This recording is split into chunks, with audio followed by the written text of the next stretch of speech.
All right, welcome back to Talk Tickers. Great to be here. This is the show where, we really try to go beyond the headlines. We do the work for you. We actually read the documents, the stuff that most people, frankly, just don't have time for. Exactly. The earnings call, the 10K, the analyst Q&A. Yeah. We take all that dense material and we strip it down to the studs. The goal is always the same. We're looking for the raw numbers, we're listening for the management tone, and, at the end of the day, we're hunting for the alpha. The alpha. The edge the market might be missing. And just before we jump in, the standard disclaimer.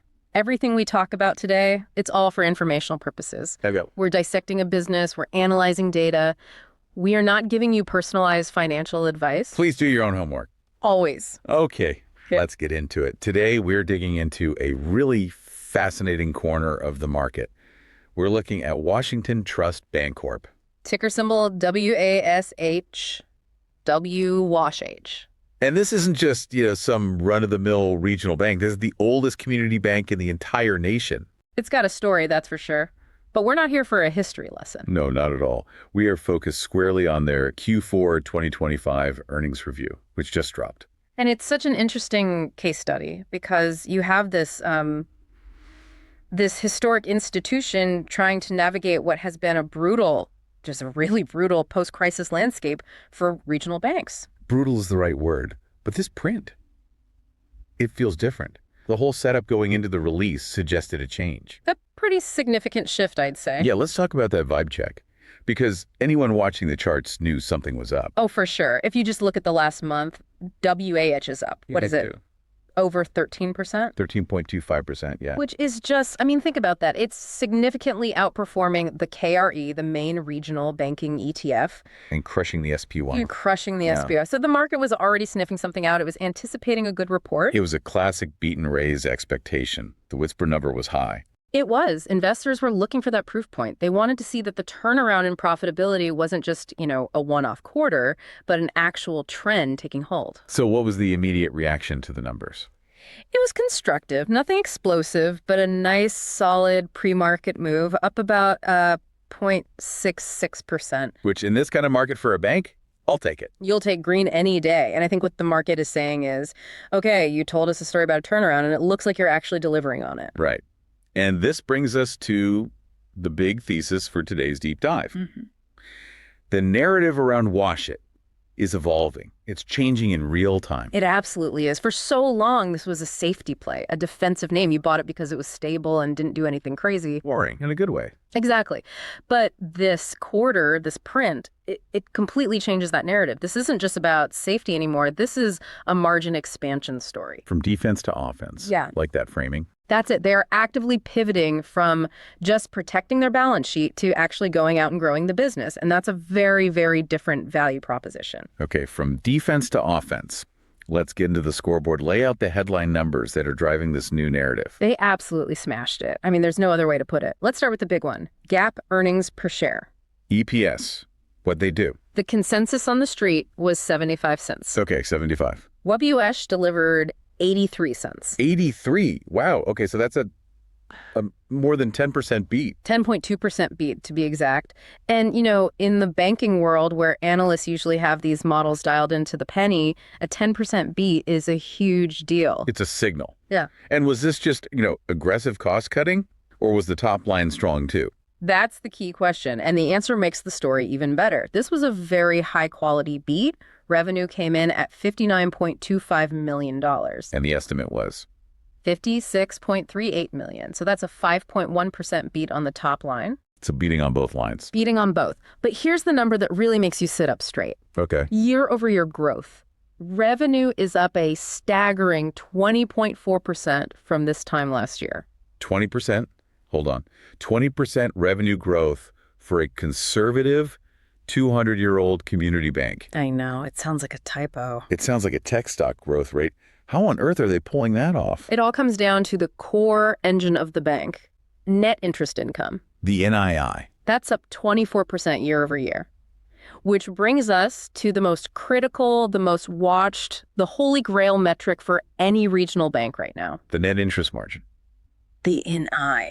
For anyone who's new, this is just the spread. It's what the bank makes on its loans versus what it has to pay out on its deposits. It's the core profitability. Where did they land? They landed at 2.56%. 256. And what's the trajectory? Because that's what matters. That's exactly it. That number is up 16 basis points from just last quarter. 16 BPs in a quarter. That's a huge move. It's a huge move. And it's up a massive 61 basis points year over year. Wow. That trajectory is exactly what the bulls are latching onto. It's definitive proof that the repricing of their assets is finally outpacing the rising cost of their funds. The squeeze is over. The expansion has begun. That's the story. Okay, so they're making a lot more money. Are they sharing the love? What's the capital return situation look like? They're holding the line. The dividend is steady at 56 cents per share, no cut, which is what people feared across the sector a year ago. And the balance sheet. It's a fortress. The total risk-based capital ratio is at 12.95%. That's well above the regulatory requirements. They have plenty of cushion. So if you had to sum up the sentiment in just a few words. It was a clean beat. That's the phrase that comes to mind. Meaning there were no accounting tricks, no one-time tax benefits juicing the numbers. It was just good old-fashioned operational excellence, better margins, and incredibly well-controlled credit.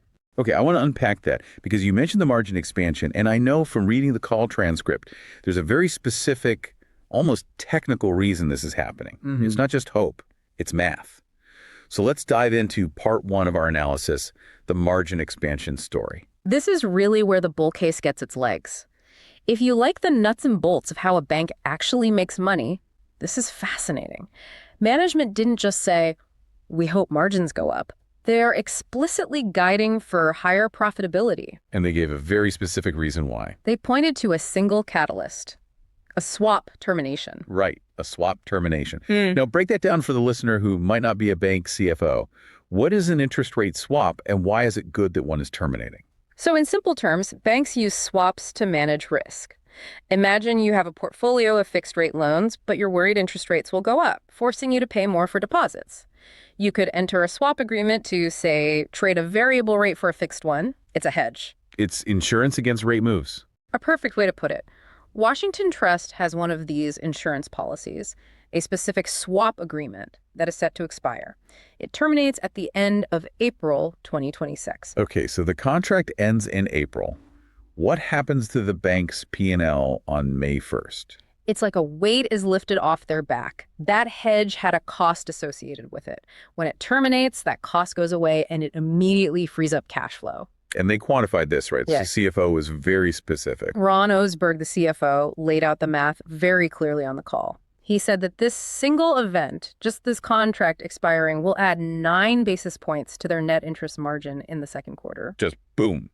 9 BPs of pure profit margin appears almost overnight. Almost. It's a direct mechanical lift to their profitability, and it gets even better. How so? In Q3, as the effect is felt for the full quarter, it adds another 4 basis points. So 9 plus 4, that's 13 basis points. 13 basis points. Once this is fully baked into their run rate by the third quarter of 2026, you're looking at a permanent 13 BPs lift to their core margin. And let's be clear, this isn't dependent on them originating a single new loan. No. Or bringing in a single new deposit. It has nothing to do with that. It is purely balance sheet engineering that is contractually guaranteed to happen. All you have to do is watch the calendar. That's incredible. That's the kind of visibility investors dream of. Yeah. Usually, guidance is full of caveats. Assuming the economy does this, if our customers do that. Right. This has no caveats. It's locked in. And here's the thing. That's just the floor. That's the baseline improvement. There's more on top of that. Yes. They're also projecting organic expansion.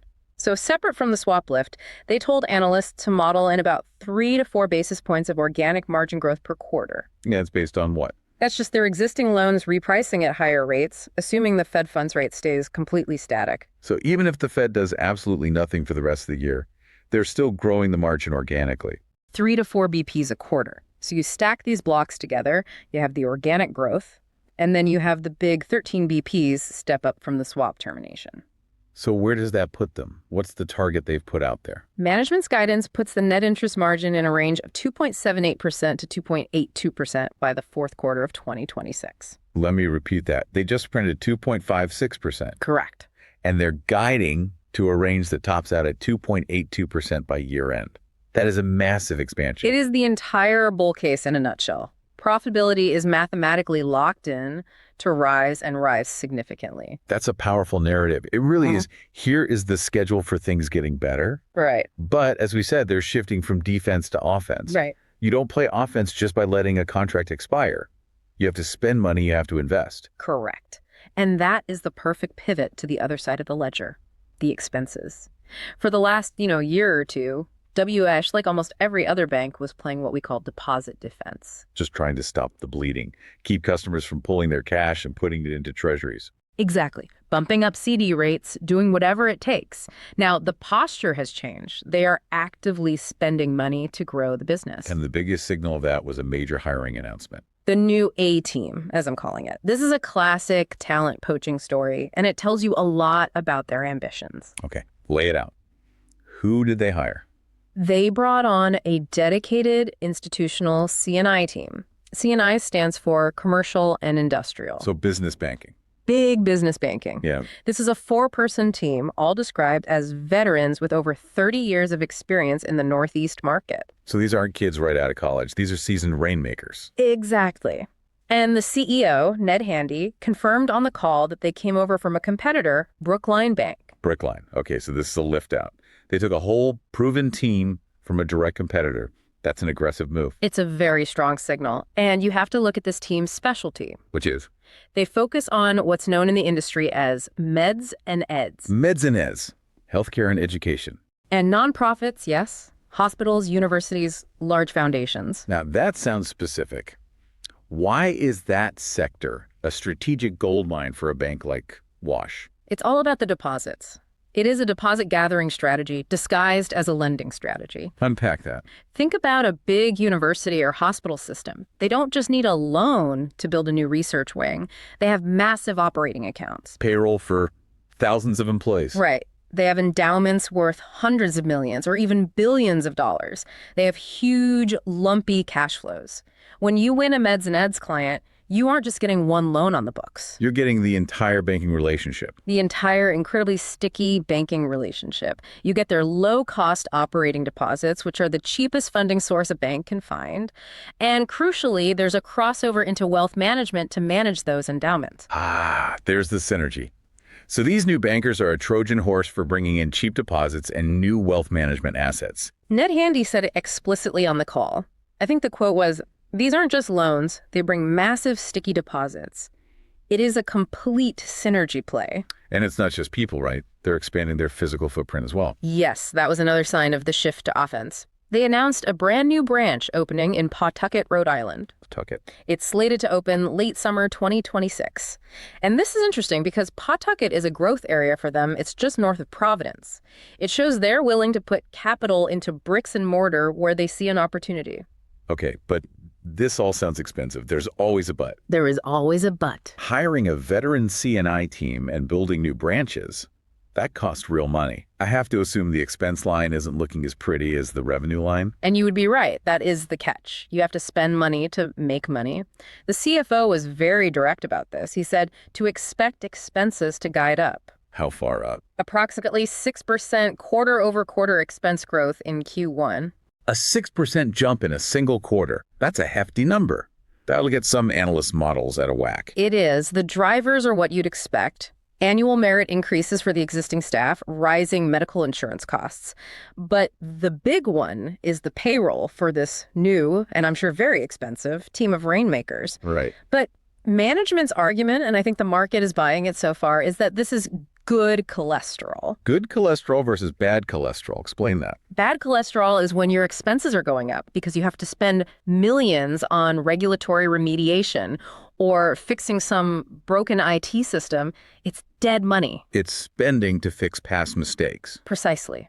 Good cholesterol is spending on revenue-generating producers. It's an investment. They are spending money on people whose entire job is to go out and bring in more revenue. That's a critical distinction. Spending on a compliance fine because you messed up is a negative. Spending $1 million on a team that's going to bring in a $50 million university endowment, that's an investment with a clear ROI. That is the argument they are making. And if this team delivers even a fraction of what they're expected to, the efficiency ratio will take care of itself as the new revenue starts to ramp up. Okay, so the picture so far is Margins are expanding for mathematical reasons, and they're layering on top of that an offensive growth strategy. Correct. But in banking, none of that matters if the loans go bad. We've all seen that movie 100 times. How is the credit quality holding up in this high-rate environment? This was, and I don't think I'm exaggerating, maybe the most surprising part of the entire report. Okay. I'm calling it the credit quality miracle. A miracle. That's a pretty strong word for a bank earnings call. Just look at the data. Let's start with non-accrual commercial loans. These are business loans where the borrower has stopped paying interest. The first sign of trouble. Exactly. The number for WESH in Q4 was 0. Come on, 0. As in, literally not a single one of their commercial loans is late on payments. 0. In this economic environment, with all the fears about high rates and especially office commercial real estate, for a bank to post a 0 on commercial non-accruals is it's incredibly rare. It's almost unbelievable. It doesn't stop there.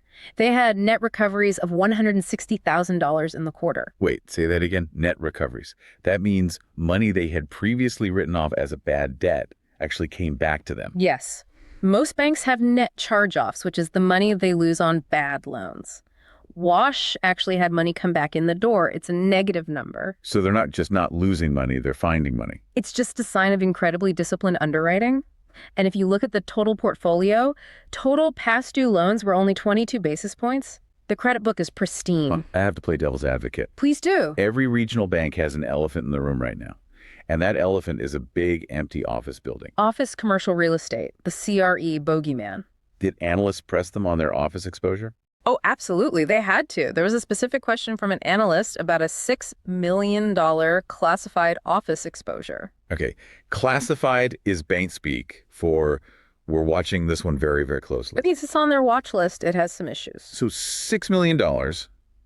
It's not a huge number in the grand scheme of things, but what's the story with that specific loan? This is where the chief risk officer, Bill Ray, stepped in. He gave a very detailed and I thought very reassuring answer. First thing he noted, the loan doesn't mature until 2031. 2031. That's an eternity in finance. It's a huge runway.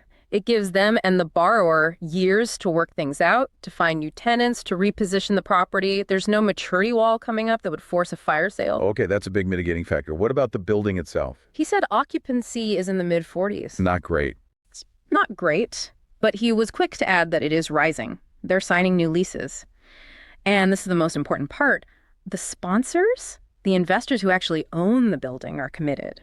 They are actively writing checks to fund the shortfalls and keep the loan current. So the owners haven't just thrown the keys back at the bank and walked away. No, they're fighting for the asset. They believe in its long-term value. Management's tone was very pragmatic. I think the phrase they used was they're nursing it through. I like that. It's not pretending it's perfect, but it's manageable. And crucially, it remains an accruing loan. It is current. They are getting their interest payments every month. That's the bottom line. It's still performing. Exactly. Now, on this topic of risk, I did see one analyst, Mark Fitzgibbon, ask a pretty sharp question about their reserve coverage. Mm-hmm. He basically said their reserves look optically light compared to their peers.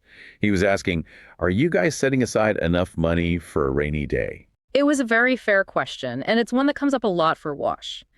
Their reserves as a percentage of total loans are lower than some of the pure play commercial banks. So what was management's defense? It comes down to their loan mix. They pointed out that they have a very heavy residential mortgage portfolio. So home loans. Right. And historically, your average 30-year mortgage on a house in Rhode Island is infinitely safer than a speculative loan on an office tower. You simply don't need to hold as much capital in reserve against a high-quality residential mortgage book. So because their asset mix is inherently safer, they can afford to run with leaner reserves. That's the argument. The CFO said they are very comfortable in the mid-70s coverage range for their specific portfolio. And frankly, given their track record of credit quality, again, 0 commercial non-accruals, I think they've earned the benefit of the doubt on that. It's hard to argue with results. It really is. Okay, so the clean beat description seems to hold up under scrutiny. Let's zoom out a bit and talk about the broader investor context. Because WASH isn't just a simple loan and deposit machine. They have this other piece of the business we always highlight, what we call their secret weapon. Their wealth management division. It really is the jewel in the crown. It's what differentiates them from a lot of other community banks. Why is it so important? It provides stability. It's a source of high-quality, recurring fee income that isn't dependent on the direction of interest rates. When lending gets tough, wealth management is there to smooth out the earnings. So how did that segment perform this quarter? Very, very well. Assets under administration, the AUA, were up 9% year over year. That's strong growth, tracking the market. And the actual wealth revenues were up 5%. It's just a steady, growing contributor. And remind us why we like this revenue so much. Because it's fee-based. There's no credit risk. They aren't putting the bank's capital on the line. They mentioned their average fee is around 60 basis points. It's just a consistent, high-margin cash flow stream. Now, are they looking to grow this through acquisitions? I know they did the Lighthouse deal a while back. That question came up. An analyst named Ross Haverman asked exactly that. And Ned Handy, the CEO, was pretty direct. He said they are not aggressively hunting for big M&A deals right now. Why not? Prices are just too high. Valuations for wealth management firms are still pretty frothy. He said they're focused on tuck-ins, smaller acquisitions that would be easy to integrate, and, more importantly, on organic growth. And that ties back to the new hires. There's the synergy again. If that new Meds and Eds team brings in a university client, The wealth management division is right there to pitch them on managing the university's endowment. it's a perfect flywheel effect. The two divisions feed each other. Makes sense. Okay, let's quickly touch on mortgage banking. We all know Q4 is seasonally slow. No one wants to move during the holidays. But what were the underlying signals? You're right. Revenue was down about 7% sequentially. Totally normal. Totally expected. But But the real signal is the year-over-year number. Origination volume, the amount of new mortgages they wrote, is up 21%. 21%, wow. So that suggests the housing market in their New England footprint is really starting to thaw out. It does. It looks like people are either getting used to the higher rates or the slight dip we saw was enough to bring buyers back off the sidelines. Either way, volume is returning, and that's a nice little tailwind for them heading into 2026. Good to see. Okay, last piece of the puzzle. Capital allocation. Show me the money. We know the dividend is stable. What about stock buybacks? They have an authorization in place. They can still buy back about 582,000 shares. But have they been active? Yeah. The stock was certainly cheaper a few months ago. No, they haven't been active recently. Management was a little vague on this, a bit non-committal. I think the phrase was they'll take it as it comes. If you read between the lines on that, what does it tell you? It tells me their capital has a better use right now. Meaning, With the hiring of this new high-powered C&I team, they want to keep their powder dry to fund loan growth. If you have a team of rainmakers about to bring you a pipeline of high-quality, high-yield commercial loans, you'd much rather use your capital to fund those loans than to shrink your share count. right. It's a signal of confidence in their future growth. It is. You buy back stock when you have nothing to do with the cash. They clearly think they have better things to do. Okay, let's pull the lens back one more time. Macro level.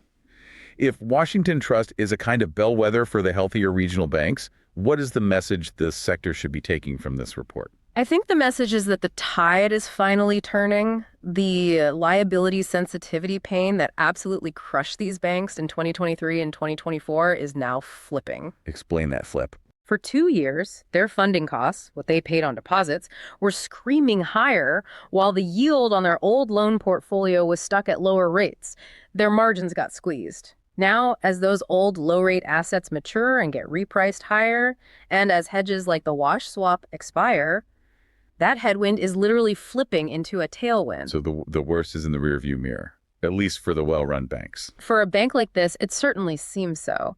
And just as important, the big fear of credit normalization, the idea that bad loans are about to spike across the board, it just hasn't materialized here. They are defying sector gravity on credit quality. What a compelling picture. You've got a bank with mathematically certain margin growth, they're investing in top-tier talent, credit is spotless, and their ancillary businesses are showing strength. It really is a strong pivot. They didn't just survive the storm of the last 2 years. They're coming out of it and putting up the sails. All right, we've gone through the numbers, we've analyzed the strategy, we've put it all in context. I think that means it's time for everyone's favorite segment. I'm ready. It is time for This Is Not Financial Advice. Let's do it. This is where we put on our hypothetical hedge fund analyst hat. We're pitching the investment committee, and we have to remind you, our listeners, this is for entertainment and educational purposes only.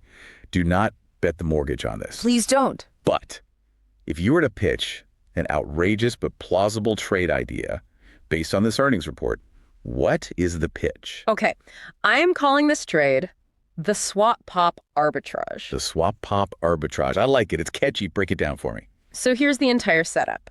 The market, for the most part, is lazy. It's driven by algorithms and headline scanners. It sees a regional bank, and its brain puts it in a box. Slow growth, maybe 5% upside, boring. It applies the sector multiple and moves on. Exactly. It stands the EPS and revenue beat, says nice, and moves on. What it has not done, what the algorithms are not programmed to do, is fully price in the guaranteed, contractually obligated 13 basis point margin expansion from the April swap termination. Because it's a future event. Oh. It's not in the trailing numbers. It's free money sitting on the table that the market is overlooking because it requires reading the footnotes. So the market is looking at what Wash did yesterday, but the math tells us exactly what they're going to do in Q2 and Q3. And it's going to be better. Guaranteed to be better. So here's the trade. Part 1. You go long Wash. You buy the stock now ahead of the Q2 earnings print. You ride that wave as the margin expansion actually hits the P&L, gets reported, and all the analysts who weren't paying attention suddenly wake up and have to upgrade their models. The swap pop. Okay. Okay, that's the long side. A good trade needs a hedge. What's the short? You short a regional peer, but you have to be specific. You don't just short the KR ETF. You find a regional bank that has high office CRE exposure, the exact problem Wash doesn't have. So you're shorting the bogeyman.